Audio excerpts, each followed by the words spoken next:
Tumsifu Yesu Kristo.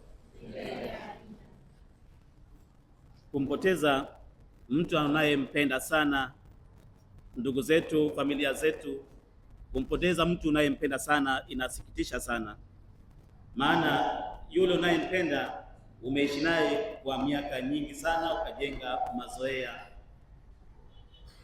hivyo basi ameenda kwingine katika ufalme wa mbinguni, kule ambapo yupo Yesu Kristo alichotuwekea tuletea Roho Mtakatifu.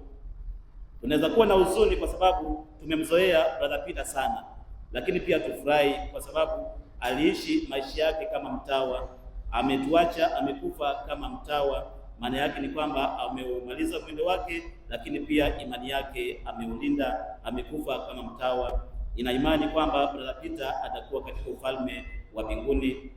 Tuwe na masikitiko kwa sababu ametuacha, tulimzoea, lakini pia tufurahi kwa sababu amevuka, ameenda kule alikokuandalia makao ya milele Bwana wetu Yesu Kristo.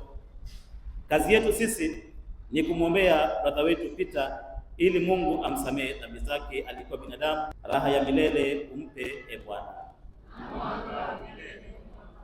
apumzike kwa amani. Raha ya milele umpe e Bwana, apumzike kwa amani. Raha ya milele umpe e Bwana, apumzike kwa amani.